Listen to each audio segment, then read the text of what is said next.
Like I said, tonight we're going to be talking about the siege and the fall of Jerusalem, which was exactly 919 years ago today. The last time that we talked, I talked about sort of the call and the purpose of the First Crusade. It started with Pope Urban II in Clermont, France in 1095, November 27th to be exact. We know the exact date, the exact time, we just don't know exactly what he said. But he convinced a whole lot of European Christians to march 4,000 miles away from Europe into the desert. And the primary reason for him doing that was that Alexios Komnenos I asked for aid against the Seljuk Turks. Jerusalem was not even an original goal of the First Crusade. They were supposed to go to Constantinople, help defend Constantinople, and then leave. Much like Europeans continued to do through the centuries, they didn't do that. They went into Constantinople, caused a bunch of trouble, and then went to the surrounding kingdoms and started taking them over, which is where we get the Crusader kingdoms from. By the time 1099 rolled around, there were two armies outside of the gates of Jerusalem, and they had been there for a number of months. Jerusalem, it was a very hard nut to crack. They had very fortified walls. They would send out sorties to harass the European knights, and they were very good at getting in and out of the city without being seen. So it was very hard to withhold a siege, or to continue a siege there. 1099 CE or AD. It's relatively interchangeable. History majors, they beat it into your head to talk about CE, which stands for current era. It's just another way to say AD. It takes the religious context out of it. No, not tax related. Not yet. So, one of the things that's really important to stress about this time period was the basic fighting gear of a European soldier was a cotton tunic and cotton breeches with a thick padded cotton surcoat, quilted surcoat over that. Then usually chainmail or plate mail. It wasn't what we think of when we think of like the knights in shining armor. They had that type of armor, but it was generally ring mail, so bigger chainmail that then had plates attached to it over the vital parts, so you didn't get poked in the vital parts. So they wore that and a metal helm, and then you would wear a tabard over that, which would show your allegiance or whatever. A sword belt, heavy boots. What a lot of times they're called lobster gauntlets. So you have a leather glove, and then it's a metal shell that goes over. Looks like a mitten. As I mentioned, they were in the desert where the sun shines. Keeping the European knights hydrated had to have been a huge challenge. Nice, Pam. So we have Geoffrey of Bouillon, who is a French prince, and we have the other one's a Flemish prince. I can't remember his name because he's not really that important to what I'm talking about. And it's been a long time since I held the book.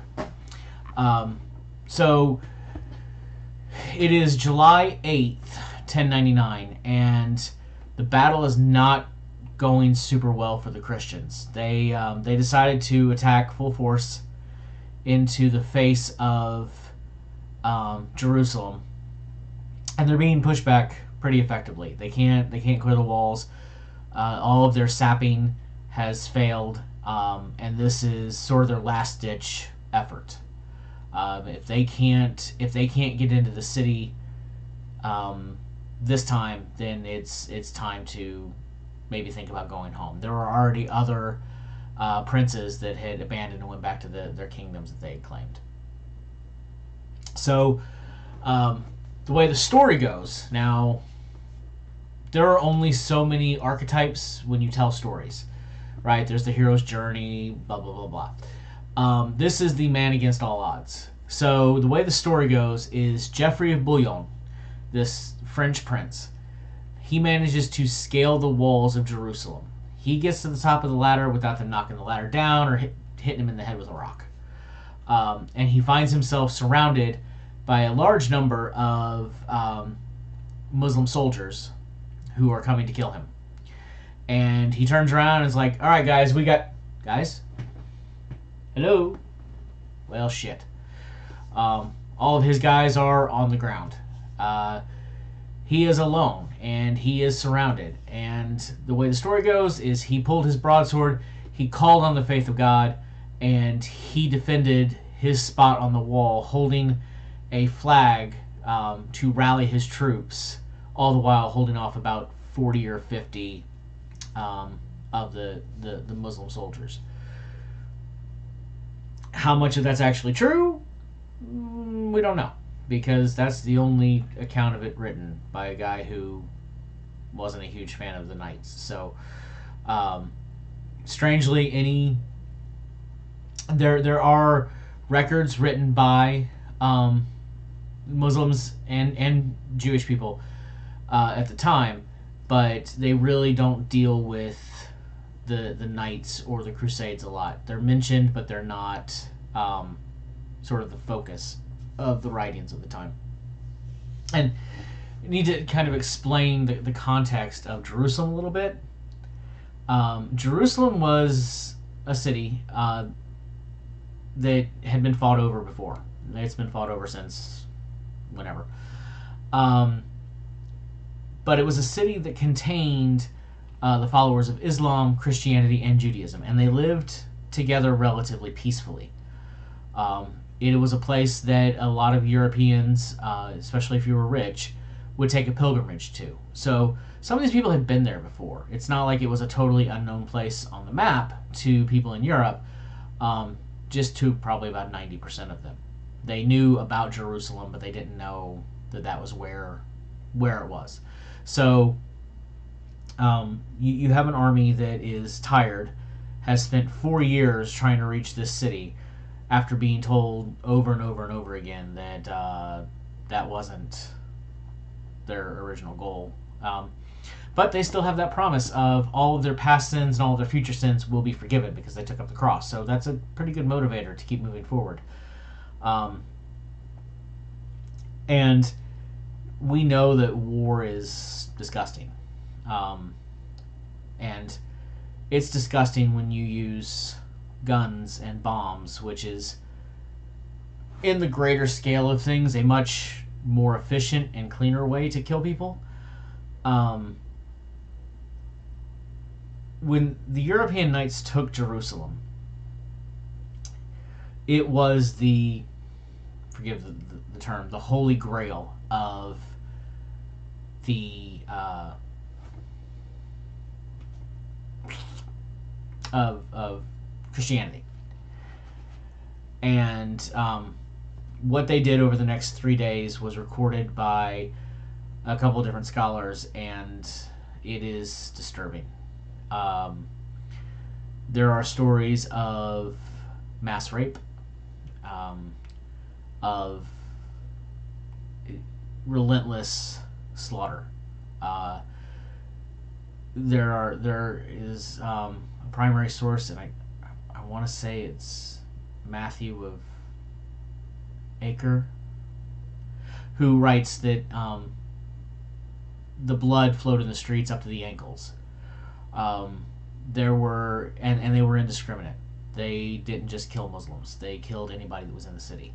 So there's one particularly disturbing tale of a group of Jewish individuals who secured themselves inside of a synagogue, and the European Knights tried to get in, couldn't get in, so they just set the synagogue on fire and let them burn.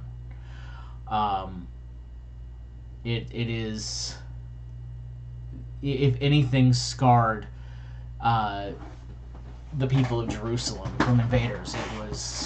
It was that, and uh, it is disturbing for a lot of people to look back. Um,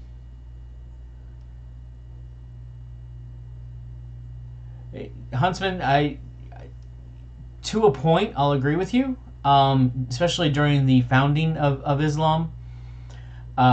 But Christianity has a pretty.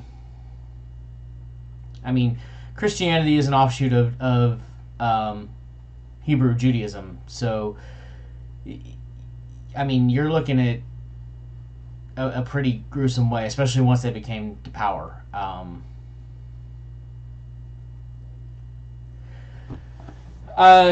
Inspire John, so both are biased sources, right? So the church, the Western world, would keep records about what the church was doing because the church was nearly all powerful to them. Also, a large population of the West was completely illiterate.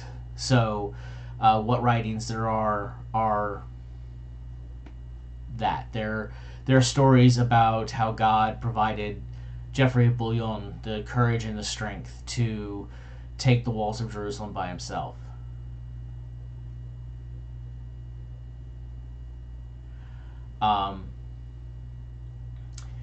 There are stories of rescuing princesses and stuff like that. So the Western world was more focused on the glory of battle and the glory of war. A lot of the Islamic writings are, strangely enough, about the supply routes and the tax records of kingdoms where they lost inventory because these European knights came in and took over their territory. It isn't really until we see Saladin and his jihad against the European knights that it even sort of enters into the record.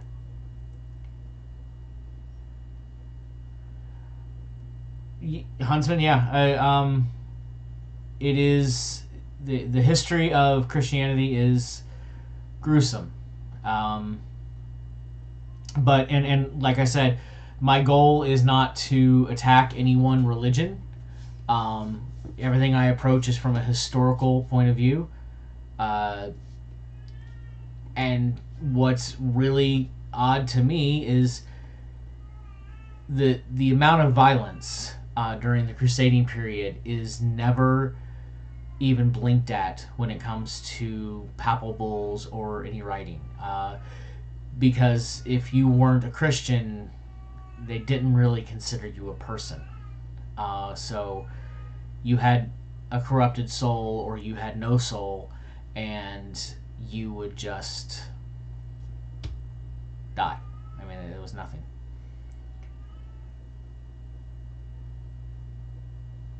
Hey, Burnwood. Guys, I am talking to the camera. I'm kind of keeping an eye on the chat, but I apologize for that. No, yeah, absolutely, Huntsman. And you said it before. The founding of most religions is centered in blood and gore. I would say that all religions have that. It's just some didn't keep records, or their records are more historical. I mean, the founding of oh no, that's a Mideastern. Yeah, okay. Said once we get out of sort of Europe, my confidence in what I'm talking about drops a little bit. Oh, hey.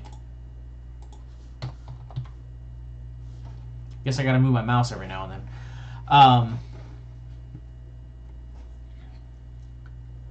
Huntsman, yes. Jerusalem was the center of a number of trade routes, which is why they had a diverse population. but when we're talking about, here's Jerusalem, and then here's Europe, right? You have Constantinople sort of in the middle. Um, you have most of the Levant stuck in there, modern day Syria, Turkey, Iraq, places like that. And it's only when you get down into Greece and Italy that you can go over to Egypt, and then from Egypt across. So while it is a relatively small area of the world, for the time it was a huge, huge area. No, they. Okay.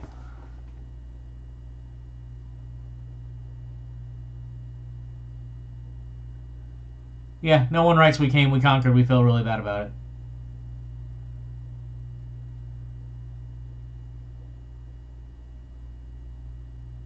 Pam, that's not a baby. That's my niece's cat who is in heat. So yeah.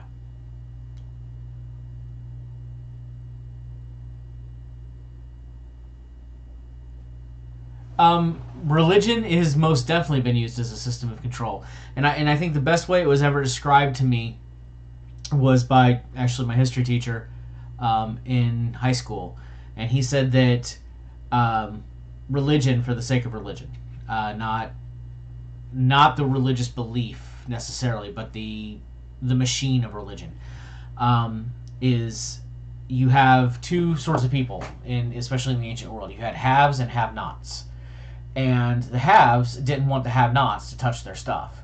So um, if you stole something and you got your hand cut off, or you stole something and you got the other hand cut off, that was a deterrent. But also, it has to do now. That didn't stop some people. So what better way to say you really don't want to steal from this person, because if you do, you're going to be put on fire for eternity, right? Because nobody likes to burn. Nobody likes to get a burn or anything like that. So yes, it was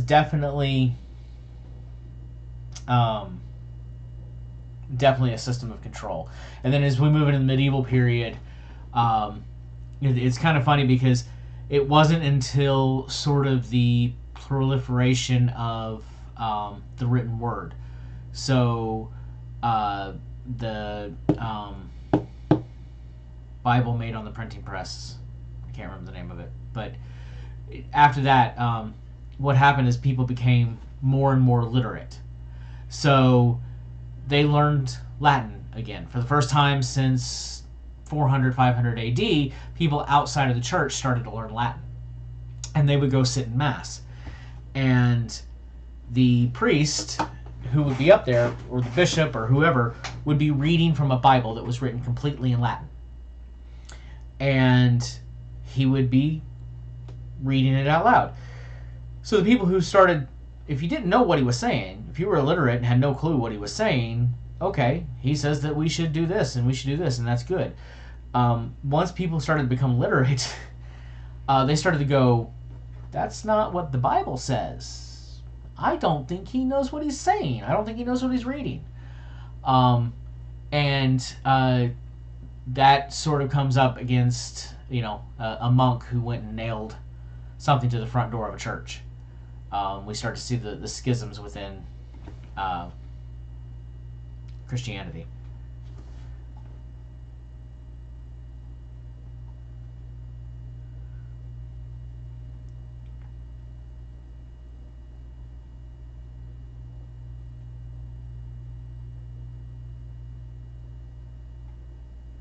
Yeah, Pam. Yeah, it's, yeah.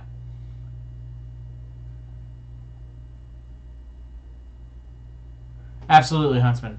They used to read it in Latin because no one knew what was right or what was wrong. You gotta make sure you ring that bell, babe.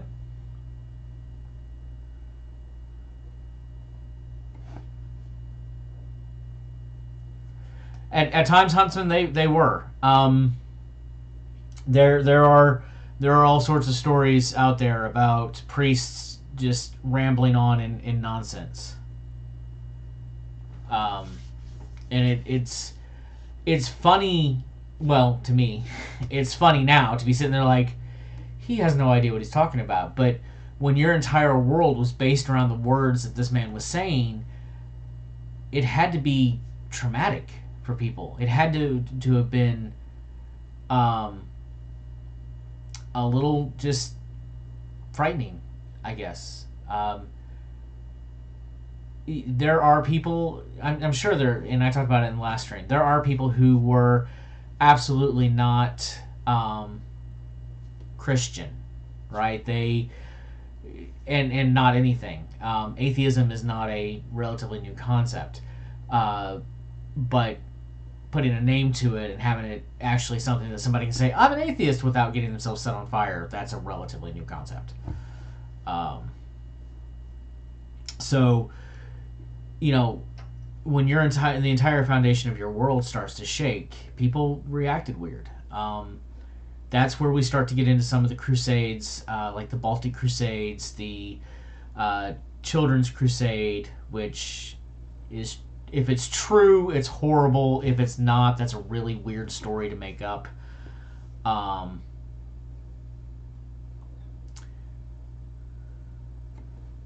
what's that about pagans?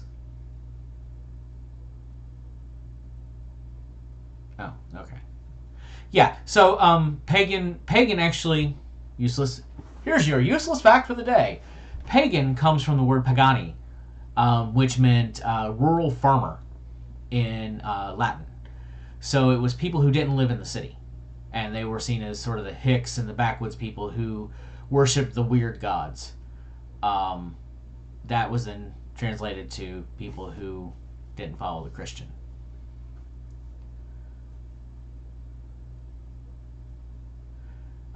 It's interesting to see how much pagan influence is in early Christian architecture, especially. You see statues of goddess figurines and grotesque monsters and stuff that were all from indigenous stories and legends. Inspired John, you could say that. I mean, monotheism is there are monotheistic pagan religions or ancient religions. Pagan religion gives it a modern context. Um, Zoroastrian, yeah, it's a big long word that starts with a Z. Zoroastrianism, it was a monotheistic religion, although they admitted there were other things out there. Um, when we're talking about polytheism, a lot of that has to do with sort of the um, Eastern and well, European religions before the rise of Judaism, Christianity, and Islam.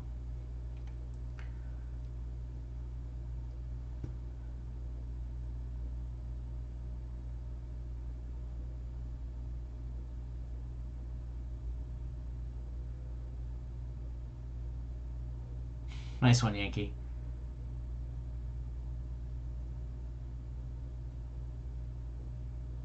Huntsman, absolutely, yeah. Um, it is. It is still. It's the symbology and the iconography of paganism is absolutely, because a lot of it. You gotta realize a lot of our symbols come from Latin, so especially medical is the sciences. They use the Latin words, comes from the Latin roots, so they use a lot of symbols from Rome, from Greece, which were definitely pagan. They were polytheistic. They were all of these things. Christianity, as it moved into Europe and became a dominant force, it would take those pagan stories and throw out the parts they didn't like and put in to plug it in. Like, um, your God is not, um, the Green Man. He is Christ, and they would just say this is where Christ actually comes from.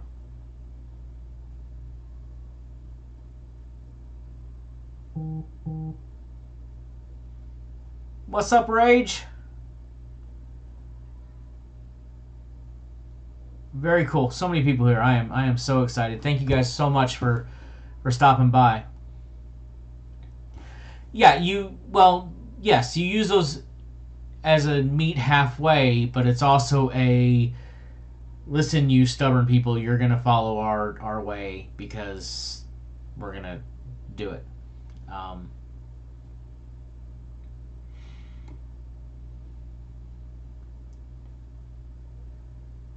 yeah, Easter eggs are definitely pagan. It is based off of Ostara or Osta, which is where we get Easter from, and it's a holiday all about yeah, it's a fertility holiday.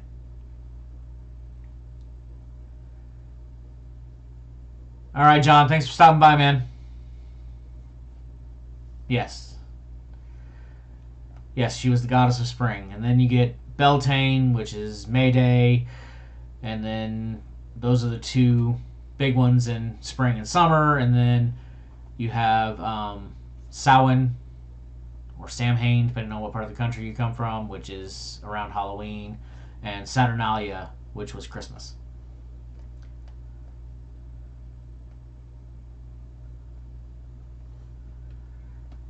Nope, can't kill them all.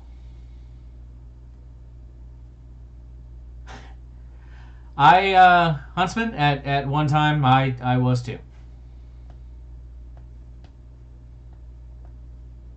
Okay, John, that's a little more than I needed to. No. Have a good night, man. So, back to what we're talking about. The European Knights take Jerusalem and do horrible things for a number of days. They manage to hold on to Jerusalem for quite a while. They end up expanding out of Jerusalem. Yeah, we're getting back on topic. um, Geoffrey of Bouillon, the one who took the wall, remember, he becomes the king of Jerusalem. He is crowned king of Jerusalem, I want to say a year, so in 1100. And he doesn't want to be king. He just wants to live his life, but because God has asked him to become king, he takes the reign of power in Jerusalem. And the European knights, then holding Jerusalem, decide to spread out and continue to subjugate the Levant. And so technically, the First Crusade ends around 1100 because they accomplished their goal. Everybody's happy, woo. Um, then you have a period of peace, sort of. Um, and you have a number of small battles, and then the second crusade happens. Um, the second crusade, all of the crusades after the first one, from a European point of view, are abject failures. Um, the second crusade was about taking Damascus. They didn't do it. They didn't come close to doing it. They were pathetically um, under manned. I guess they didn't have enough people to do it, and the Muslims had learned how to fight against large European numbers, um, and uh, so the Second Crusade is one that isn't talked about a lot. Everybody likes to focus on the First Crusade because Europeans won.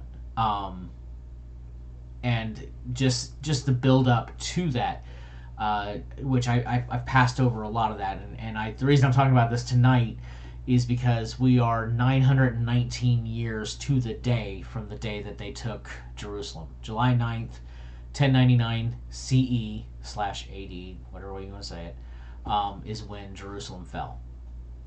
So that's kind of one that I wanted to talk about that tonight. Um,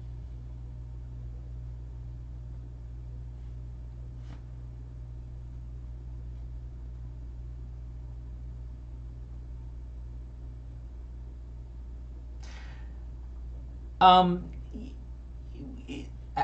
Objectively, absolutely. Um, Kingdoms, any king is there to create territory, hold territory, and expand territory. They are a figurehead for their own will or the will of whatever it is. However, at this time, the church being the dominant force, they were, um, I mean, there are people who were religious zealots. They believed that what they did was for the glory of God. For example, if we rewind just a little bit, and we take to Antioch, which is another city in the Levant. The Crusaders had taken Antioch, um, and had held Antioch, and then they were besieged, and they were running out of food, and they were being starved out. They could not get out of the city. Peter the Hermit, which if anybody watched the first stream knows, sort of led the People's Crusade. He was there, and Geoffrey of Bouillon was there, and Tancred, who I want to say was the other guy that was at Jerusalem. They were all there, and a monk had a dream that in a chamber deep below the main guardhouse, that the spear of destiny, the spear point for the spear that pierced Christ's side while he was on the cross, was there. So they all went downstairs and dug and dug and dug and dug, and lo and behold, they found a metal spear point. With that, the spirit and the right to conquest was guaranteed by God. So they opened the gates of Antioch, and they crushed their Muslim foes. Once again, that's the story. What happened more off was the Muslim soldiers got called away to do something else. So like half the force left, and they weren't really expecting the Christians who were starving to death to rush them like that. So it was a tactical error on the part of the Muslims, but it happened. And then they carried that piece of the Spear of Destiny through most of the rest of the campaigns. They lost it a couple times, but they got it back, and then they lost it again. So, and you can't find any. That's the thing about all these things about finding relics and finding pieces and miracles, is you're not going to find anybody out there who wrote like, that's a bunch of horseshit. No. To everyone who ever wrote about it, that was the Spear of Destiny. So, historically, we don't have anything disputing it. Was it? Most likely not. But was it a placebo effect where it gave men the courage to fight and get out of a situation where they would otherwise die? Yeah. So that in itself is a kind of power, I guess.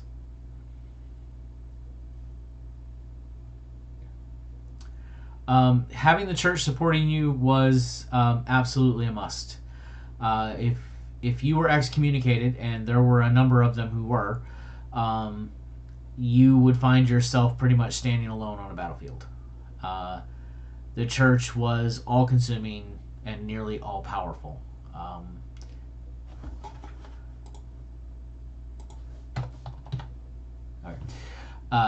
All-consuming and almost nearly all-powerful. So that was a huge advantage. And the Pope, what he would do is Pope Urban II would write what was called papal bulls. And in these papal bulls, they would talk about what the church was entitled to, what the European Knight Christians were entitled to, and how they would go about doing that. So one good example, somebody was talking about the Templar Knights last time, and a papal bull is what gives those knights the right to occupy a castle. Okay, so if you go marching on crusade and you take a castle, technically you took the castle for God, which is the province of the church. So the church owns the castle. Church owns Jerusalem. The church owns everything that you conquer because you went in the name of God. And you would have to have special instructions from the Pope in order to occupy those places.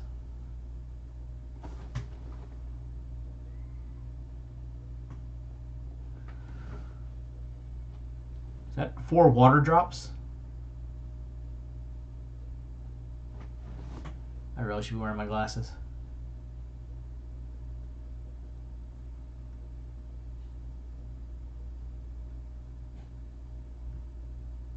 Don't forget the water. Yeah, water. Like I said, he had very thirsty nights. Um, there is actually, and I'm jumping ahead a little bit. There is a story about I can't remember his name. Oh, okay. On my screen, they look like water drops. I'm using the chat plugin for XSplit, so yeah. I'm like, water. Okay. Uh, so anyway, so there's a battle. Right, Jerusalem is being ruled by a leper. Matter of fact, if anyone has ever seen the movie Kingdom of Heaven, it sort of tells this story about Reynaud, who was a butcher, and Guy is his name. They lose at the Horns of Hattin. It's when Sahaladin is approaching Jerusalem. They ride out, the European knights ride out of Jerusalem in a big parade and go to attack them at this place called the Horns of Hattin. Now, the Horns of Hattin, what it is it's a big hill and it has rocks on either side, so it looks like big horns. And the Crusading Knights, they stop at an oasis, which is a little ways away from the Horns of Hattin to camp. And then the next morning, they pack everything up, pack up their water, and they go rushing to the Horns of Hattin. They don't leave anybody behind at the oasis. So Sahaladin comes around them and captures the oasis, starving the Crusaders of water. And then they're fighting uphill against a greater force. There's thumbs up. Tactically, the European knights made a lot of errors. It is after the Horns of Hattin that Sahaladin marches on Jerusalem, and the Islamic army gets Jerusalem back. Yeah, right. To Sahaladin's credit, when he takes Jerusalem, which this is all before the beginning of the Third Crusade, so 1145, I want to say. He keeps 20% of the knights as hostages. He lets all the women, all the children, and the rest of the knights go back home. Provides them safe conduct across the Levant to Acre, where they can get on a ship and go back to Europe. They don't do that. They go back to Acre and they decide to stay there. So Sahaladin decides to march on Acre because they didn't leave when he told them to leave. And yeah, it is right when Acre is about to fall that Richard the Lionheart ship fleet shows up and saves Acre.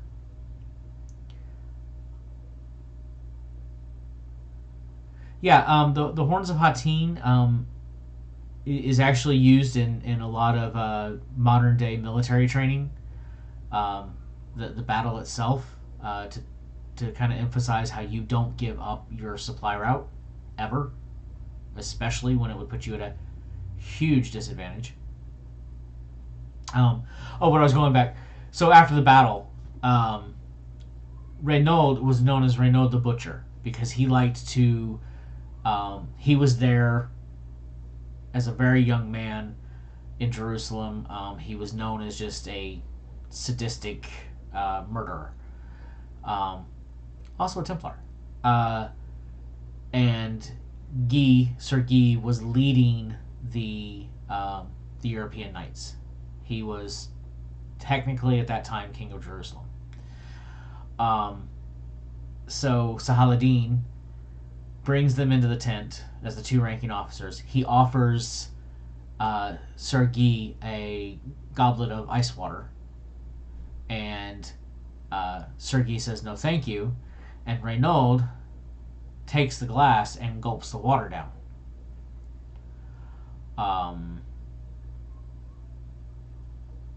That was offensive because he did not offer the water to Renaud. He offered it to Guy. So they promptly knocked Guy down and slit his throat. Yeah, and then his head is sent back on a pike when they tie Guy up. Well, they strip Guy naked, tie him up, put him on a donkey, and send the donkey to Jerusalem. So it's a quirky bunch of people. Sahaladin was known as relentless, known as a lot of times taking no mercy. So when he let everyone in Jerusalem go, pretty much it was a big thing. Questions, comments, concerns, or emotional outbursts?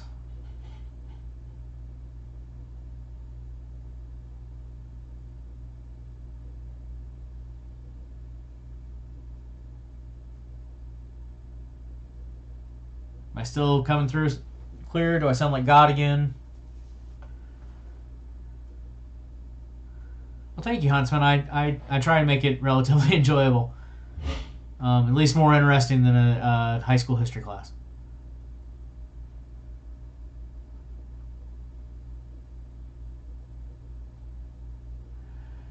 M, you are absolutely right. I have this program that I'm using just so I can have pictures and books to reference to. I just haven't had the time to really dive into it and figure it out. Okay, cool. As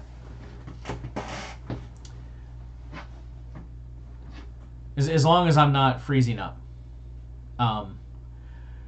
So we have, going back to the main subject, when we have Jerusalem, when the European Knights took Jerusalem, we have an era where Christianity is on the rise in the Levant. So you have sort of Rome over here, and you have Roman Christianity over here, and you have Constantinople in the middle.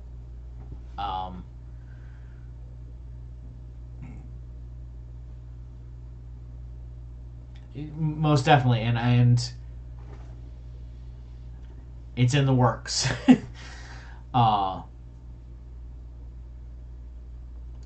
And Constantinople, for good reason, felt very threatened by the European Crusaders.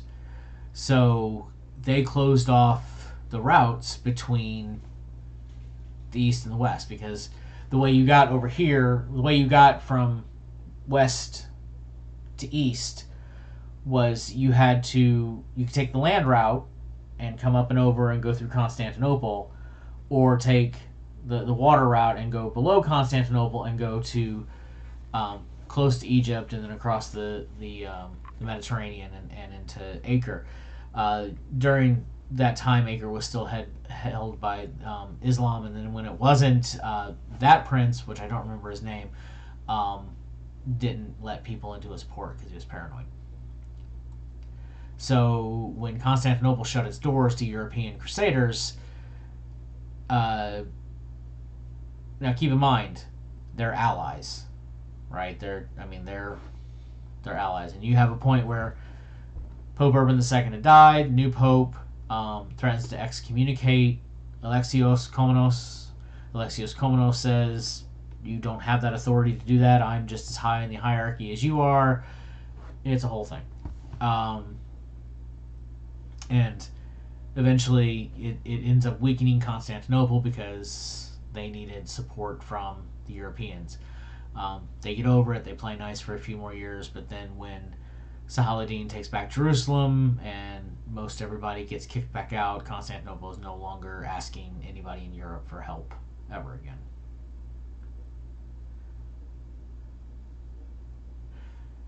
I think one of the most interesting things that got me into Crusader history was this idea that you could trace sort of a line of culture across from Europe and then back. You can see how it came a point where many of the guys who had never been more than 40 miles from their house, that marched 4,000 to Jerusalem, they never came back. And it wasn't many of them died, but a lot of it was because they went over there and they started their lives. Thanks for stopping by, Rage. I appreciate it. So they married, they had children, they started their legacies there. And if anybody listens to me more than 5 minutes, they'll know that I don't like heat. I don't like the sun. It's not my friend. My ancestors come from the land of ice and snow. But I would almost, there's a part of me that would almost want to take a pilgrimage to Jerusalem following this route for historical reasons, right? The roads that Crusaders traveled. There's actually, and I promise, next Medieval Monday, I will have a link to the story about it. There is a tattoo shop in Jerusalem that has been running consistently since before the First Crusade. It started in like 1090. And they used to tattoo pilgrims who would come through. And they focused on, well, everybody after a while, but they were known to give Crusaders tattoos. So one day, hopefully soon, I would like to go to Jerusalem and go to this tattoo parlor and get a tattoo. I want a Jerusalem cross, which I will have a picture of next week, I promise. And that is sort of one of the things on my bucket list. And somebody just came home.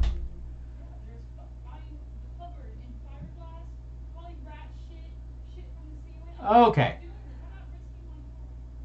Okay. My niece came home and is unhappy. So we have this whole mix of heritages, mixes of culture, mixes of ideas that not only influenced then, but it influences now. So you will hear a lot of people who say things like everything that is going on between the Near East and America, so Western civilization and Islamic culture.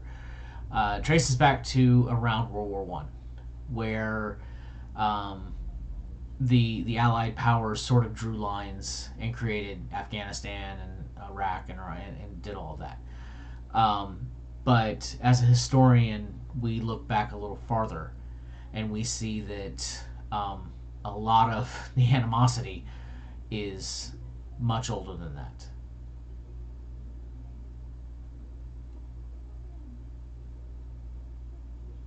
Ouch. Um, so, for instance, we don't hear about them much anymore, but a couple of years ago, when ISIS was a big thing, right?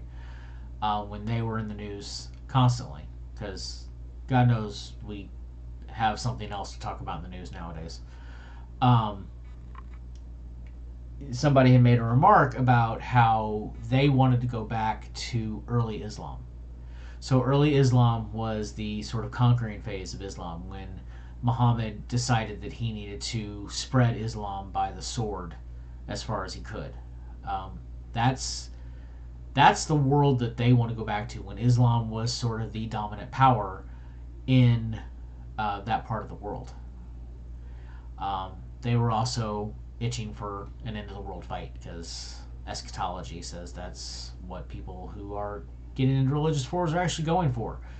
Um, they're fighting because they either are trying to bring about the end of the world, so whatever happens in that particular religion for the end of the world, or because they're trying to get their reward for when they die, so when the end of the world comes, uh,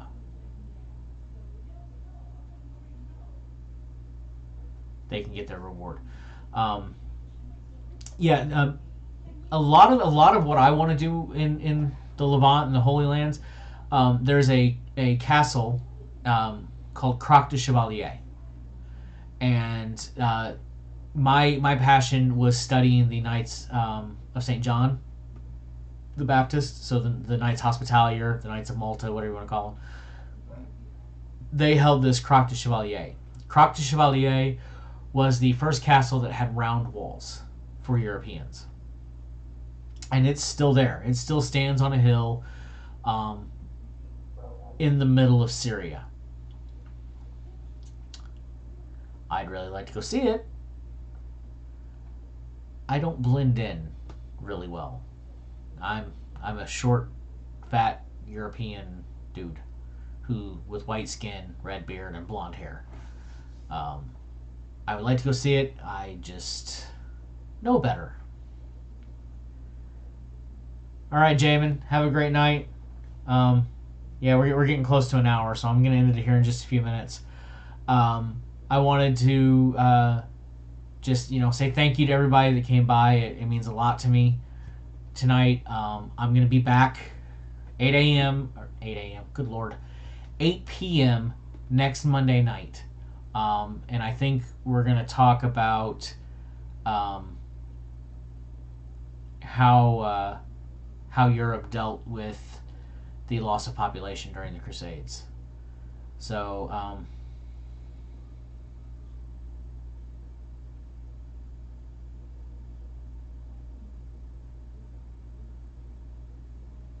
exactly, Huntsman. That's my blonde hair and my blue eyes, my big red beard. They would give me away in a heartbeat. Um, Thank you, Huntsman. Um, so, thank you guys very much for coming by. I really do appreciate it. On your way out, if you could hit the like button for me. If you like anything about what I talked about tonight and you haven't subscribed yet, just smash that button for me. Be sure to share this video if you liked it. I'm gonna try and edit these live streams down to a more coherent video. So then I will put that link here at the beginning and at the end. So if anybody wants to come back and watch these later, they don't have to go through necessarily all the rambling that goes through. Thank you, Pam. Thank you, Huntsman. Thanks, everybody. I really appreciate you. Thank you very much. Make sure to tune in next Monday for the next Medieval Monday. And you're the internet. I'm the Wombat. Until we talk again, have a great time, guys.